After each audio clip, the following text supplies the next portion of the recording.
Support for the Legislative Gazette comes from New York State United Teachers, a union of professionals standing with more than 600,000 workers in education, human services, and healthcare with the Our Voice, Our Values, Our Union campaign. And United University Professions, representing 37,000 academic and professional employees at SUNY campuses and teaching hospitals across New York State. Frederick E. Cole, President. UUPinfo.org.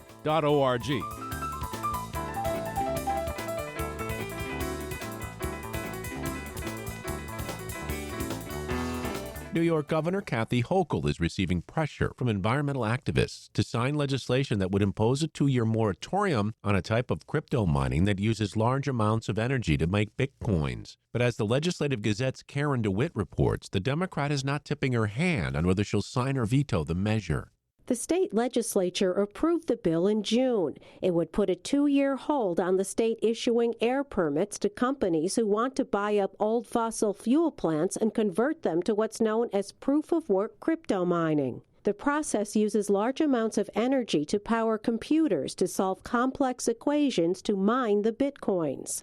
Under the legislation, the state's Department of Environmental Conservation would use the 2-year pause to conduct a study into the environmental impacts of the industry. Hey, fossil fuels have got to go! Groups, including the Sierra Club and Earth Justice, staged a demonstration outside Governor Hochul's New York City offices, asking her to immediately sign the bill. Earth Justice's Liz Moran says the energy-intensive process hampers the state's ability to meet carbon emission reduction goals designed to fight climate change. There should be no hesitancy from Governor Hochul to sign this legislation into law. It aligns so well with the actions that the state has already rightly been taking. Hochul was asked about the crypto mining moratorium shortly after winning election to a full term as governor earlier this month. She says the measure is one of hundreds of bills that she will review and act on in the coming weeks. When people wonder where I am, you don't see me out there, find me behind my desk, surrounded by my team, reading hundreds and hundreds of pages of bills. And so we have a couple of weeks. I'll give this one prediction. The law will be known and settled by midnight, December 31st. The Bitcoin industry is against the moratorium, saying it would prevent New York from creating more jobs in the industry. Hochul's campaign was endorsed by a union that represents workers associated with the plants. Hochul's Department of Environmental Conservation has taken some steps, though, to stall the burgeoning industry. On June 30th, the DEC denied the renewal of an air emission permit for the Greenwich power plant on Seneca Lake in the Finger Lakes. The company converted an old coal-burning plant to natural gas, and in recent years has used the plant's power to fuel proof-of-work Bitcoin mining. The agency cited the dramatic increase in greenhouse gas emissions from the facility as one of the reasons to deny the permit. Some residents have long complained that the crypto mining plant is incompatible with the wine and related tourism businesses that have flourished in the region. Joseph Campbell is with Seneca Lake Guardian, a group that's trying to protect the lake and lobbied for the moratorium. New York's wine industry generates $2.4 billion in taxes for New York and $6.65 billion in direct economic activity. The wine and agritourism industry in the Finger Lakes alone employs 60,000 people and brings in $3 billion for New York State. Greenwich's operations threaten all of that, and they only employ at most 48 people. The group is also concerned about a former coal-burning plant in Tonawanda near Buffalo that could become a second Bitcoin mining facility if there's no moratorium. The Bitcoin industry's profits have declined steeply in recent months. According to Greenwich's third-quarter report, the company lost almost $30 million compared to the same time period last year. In Albany, I'm Karen DeWitt.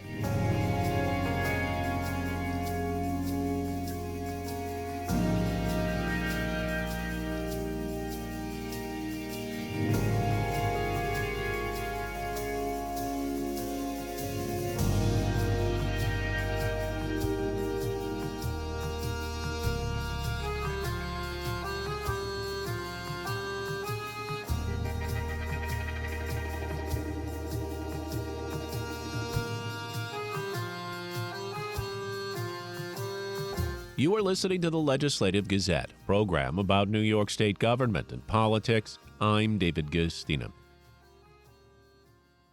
Legislative Gazette political observer Alan Chartock this week spoke with Sochi Nemeka, state director of the Working Families Party in New York. He begins by asking Sochi to tell listeners about the Working Families Party. Well, the Working Families Party is a grassroots, multiracial progressive party in New York State, founded in 1998, with the interest and intent to shift the state in a more pro-democracy, equity-driven direction. And so we started that by first trying to flip seats, red to blue, and really focused on delivering majorities in the state Senate and the Assembly. And as we become a triple blue state, we're working to ensure that the Democrats who show up in Albany and in Washington, D.C. are working families Democrats. They're Democrats who are aligned with the people's interests, not the interests of the wealthy few. And we do that through organizing, through endorsing and running strong working families candidates up and down the state, and try to deliver a legislative agenda that ensures that everyone in the state can live with dignity and thrive. So, Sochi, it sounds to me like you're sort of Democrats, but you're working families. What's the difference? Well, we're aligned with the Democratic Party, in particular here in New York State, where the most active contests happen in the primary, and it's in our intent and our goal to ensure that the most progressive candidate comes out of the primary and then therefore goes to lead in Albany or in Washington, D.C. I think as we're seeing the extremism and the divisiveness of the Republican Party, there's no question that Democrats are better served to lead in our state. And so we're working both inside and outside the Democratic Party to ensure that their agenda reflects where the people are.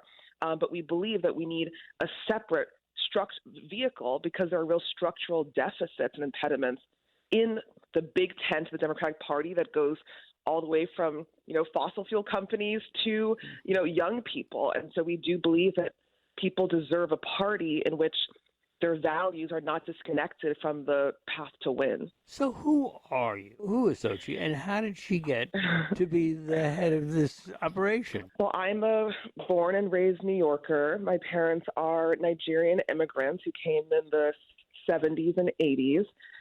Raised us in the Bronx and then Westchester County. I'm a longtime organizer. I, went to university and got really swept up in the labor movement. Cafeteria and custodial workers at my university were an active labor force, and I learned how to organize through knocking on doors, through house visits, through sitting in packed churches with people collectively trying to create a vision for a world that works for all of us. I then went and organized casino workers. I did, elections in Connecticut, from Senator Chris Murphy's election to Mayor Tony Harp's election. And I went to law school to learn how labor law could really empower and embolden working people. I was proud to be able to come back to my home state where I'm raising my almost 6-year-old and really build a political home that I did not have growing up, where people like me were, children of immigrants or new immigrants or young people or Black women are not the first doors that get knocked on generally in elections, are not the voters that are the most chased after for our involvement. I want to build a political party that was seeking to level the playing field and to reinvigorate our politics here in New York. I've been doing this for 3 years, and it's pretty fun. What makes you angry? There are things. I think exploitation, absolutely exploitation. I think racial division, which also breeds on exploitation. And what we're seeing in particular during the pandemic, the rabid profiteering that we saw of corporations who are really doing quite well on the backs of working people, whether it's Amazon, whose service became essential during the pandemic, but whose workforce was completely shunted and uninvested in, whether it's the fact that street vendors or undocumented workers helped move us through this pandemic and then were left out of relief until the excluded workers fund, whether it's home health aides who are taking care of our workforce and fundamentally are not invested in. So the exploitation that we see in our economic and political system that we're really trying to address, I think keeps me going, because we know it does not have to be this way. So can we count on the Working Families Party developing into something that is more than it even is now? Oh, I think we are really at a point and a place where it's clear how important and needed our party is, and that we only can grow from here, right? I think that, when I started this organization, I really want to ensure, when I started in this role, that we were really invested in building the grassroots, right? That our party was felt and seen in all corners of the state, and that everyday people know how to plug into our party. And so with our organizers, we've built 15 chapters since January 2020, from Ithaca and Syracuse, down to Queens, where people come together and do politics and do endorsements together. I think that's one big thing. The next thing we want to do is really to have a legislative agenda that was clearly connected to the desires and vision of our community and our members, and to go out with bold proposals, right? In the moment of the pandemic, we're really pushing to tax the rich to invest in the public good. It's a boldly popular idea across the state. A majority of New Yorkers believe that we should make sure that the wealthy pay what they owe in taxes to invest in the public good.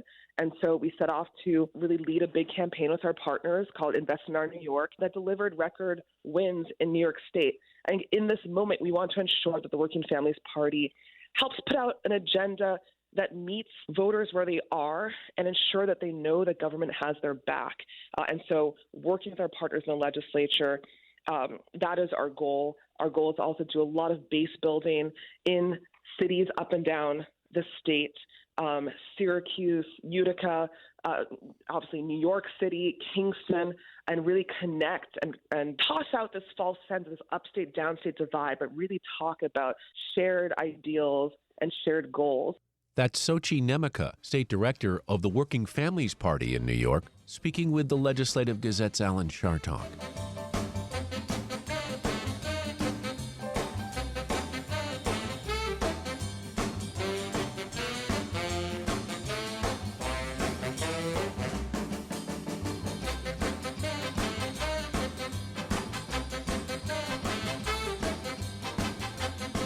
You are listening to the Legislative Gazette, a program about New York State government and politics. I'm David Gustino. A coalition of horse racing industry leaders in New York is asking state government to approve borrowing to overhaul Belmont Park on Long Island.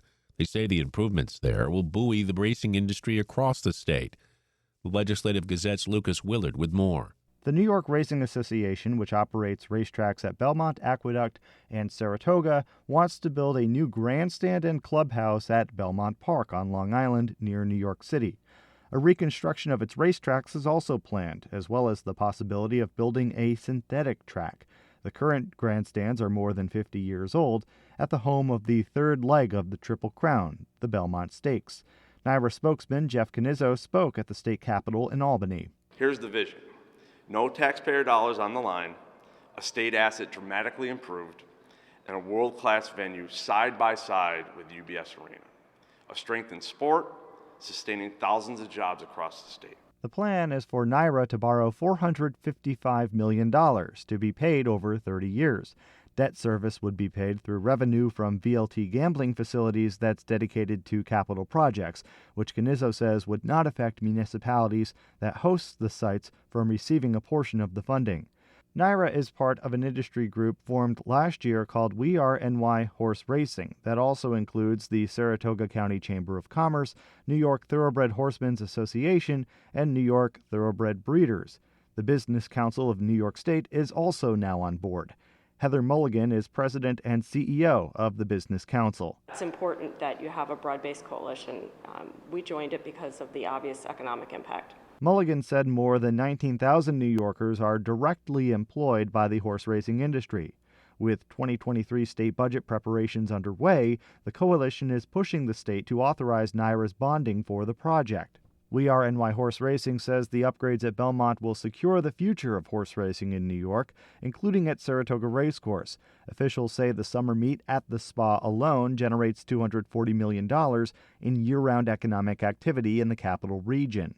Todd Shimkus, president of the Saratoga County Chamber, called the racing industry a statewide ecosystem anchored by Saratoga and Belmont. He's hopeful for the major renovations at Belmont under Governor Kathy Hochul, who was just elected to a full term. At the end of the day, modernizing Belmont Park is not solely a downstate priority. It's a statewide priority, and it's important to Saratoga. I will say it's been wonderful that our governor has been to Saratoga on a regular basis since almost the first day she took office. Having that support is incredible, and we certainly look forward to working with her to make this priority happen. This fall, construction at Belmont is building vehicular and pedestrian tunnels, which moved the 2022 fall meet to Aqueduct. If plans move forward, NYRA says a modernized Belmont can bring the Breeders' Cup back to New York after 2 decades. The Breeders' Cup is the sport's annual year-end 2-day championship, and it rotates to a different track each year. Again, Canizzo. In a recent letter, the Breeders' Cup themselves committed to returning to New York if we are successful in modernizing Belmont Park. The letter literally wrote, "If you build it, we will come." For the Legislative Gazette, I'm Lucas Willard. The New York Farm Bureau says the price of a traditional Thanksgiving dinner is taking a double-digit price jump from last year's meal, and local charities are gearing up to feed thousands in need. The Legislative Gazette's Dave Lucas with the latest. As Thanksgiving approaches, everyone feels the pinch of inflation. The Farm Bureau's Steve Ammerman says everything surveyed, including the traditional side dishes, went up across the board except for cranberries. We weren't, too surprised to see such an increase in inflationary pressures that all consumers are dealing with. The Consumer Price Index has had food up about 12% over this year, so we expected a big increase. Overall, the classic items found on a holiday dinner table would cost New Yorkers around $66.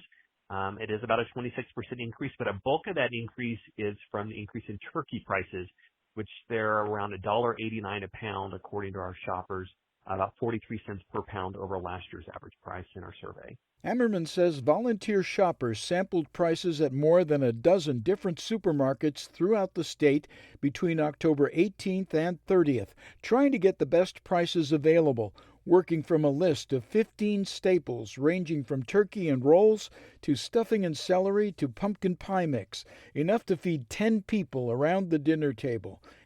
Ammerman notes shoppers shouldn't have any difficulty finding turkeys in the store. Look around at different stores and compare prices. As it gets closer to Thanksgiving, stores may be dropping prices to try and lure more shoppers in. So I think that's one thing to be aware of. There were concerns that there might not be enough turkeys to go around this Thanksgiving. Overall, turkey supply is down about 2%. Part of that is due to the avian influenza that hit some turkey farms in certain parts of the country. But overall, the supply is steady, and there will be turkeys in the grocery store. They're just going to be a little bit more expensive, in part because of the lower supply. Capital Region residents by the thousands have taken part in the annual Equinox Thanksgiving Day Community Dinner since 1969. Equinox Senior Director of Administrative Services, Christina Rajat, says meals will be delivered to seniors, people with disabilities, the homebound, unhoused, food insecure, just about anyone in any difficult circumstance. Equinox is very excited to be in its 53rd year of the annual Thanksgiving Community Dinner. This year, the dinner will repeat what we've done the past couple of years as we responded to COVID.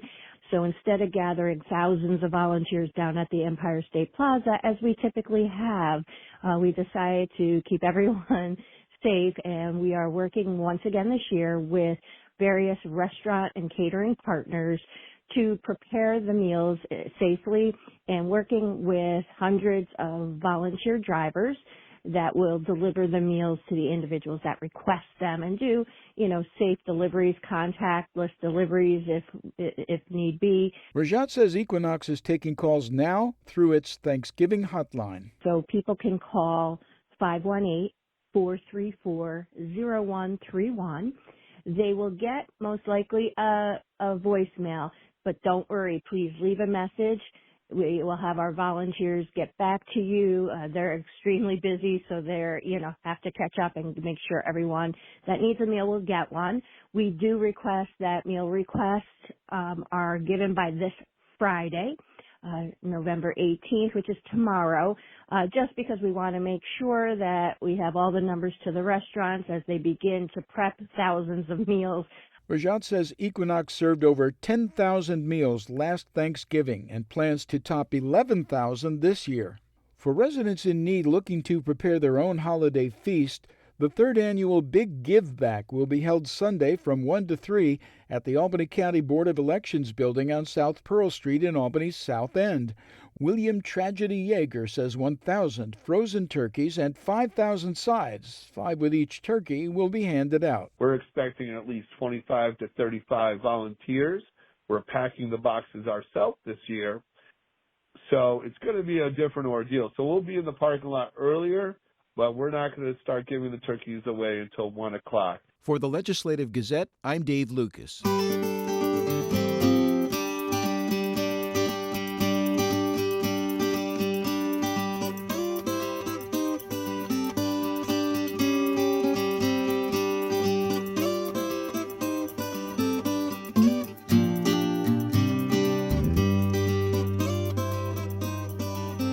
You are listening to the Legislative Gazette, a program about New York State government and politics.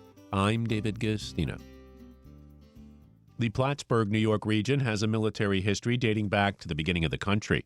The town and veterans groups announced last week that construction will soon begin on a memorial project to commemorate soldiers who fought in the Revolutionary War, the War of 1812, and beyond. The Legislative Gazette's Pat Bradley with more.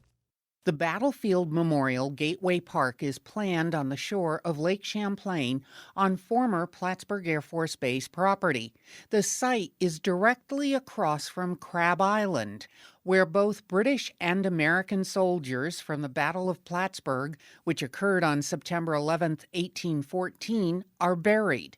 In 2017, Town of Plattsburgh Supervisor Michael Cashman was approached with an idea to honor veterans, and town planners began working with the American Legion on concept plans for a Veterans Memorial Park. We wanted a multi-generational space that would be an opportunity to get close to the battlefield that occurred right here on Lake Champlain, and also a place where people could use it as a jumping off point to many other locations within the greater Plattsburgh region in the North Country. Democratic State Assemblyman D. Billy Jones secured an initial $250,000 grant for the project. The project then received an American Battlefield Protection Grant and has received additional grants and private donations. Cashman says that has moved the project into a new phase. We owe it to these men and women who give everything in service to our country to continue to recognize them. The big objective of this park is to have it operational by 2026. Which is the 250th anniversary of our great nation. And we are really excited to announce that we are going to start with phase 1 of construction. We are now at a point where dozers and shovels will be on site, and this will become active in the spring. Friends of Crab Island member and Sons of the American Legion member John Rock was the person who came to Supervisor Cashman with the initial idea. This place is hallowed ground. As you look out right behind us to Crab Island, the War of 1812, is where Commodore McDonough fought the decisive battle that finally freed us. And this is a corridor and an area that our freedoms for our new country was actually born. And that's why this is such hallowed ground. In this part, on one of our viewing areas over here, you'll be able to look out over the battlefield where Commodore McDonough fought, as well as looking down the lake south to the Battle of Valcourt, which was a very important battle. So this is a very special place, and it's going to be a very special place. We have very, very strong ties with our veterans in this North Country. Not only Plattsburgh Air Force Base, from 1776, every various war, conflicts, and everything else that this country has been involved in. Clinton County American Legion Commander Joe Patnode says the park will also honor future veterans. I think it's going to be a great opportunity for the history of this area and to keep the history up on of what's happened throughout time, and we're also going to include our future veterans that will be coming in to whatever we may need them for, any battles or whatever we may come into. Rock believes the new park will become a place where people will learn about critical battles in the nation's early history. This is going to end up being a destination area for New York State and all of the rest of the country for people to finally come and hear the story of what has really taken place here. We've sent so many representatives of veterans to every war, from 1776 right on up to now. Members of the American Legion are already clearing parts of the property in advance of construction. The Legion is the fundraising arm of the project, while the town of Plattsburgh is the grant facilitator. The Battlefield Memorial Gateway Park will be built in 3 phases and is expected to be completed in 2026. For the Legislative Gazette, I'm Pat Bradley.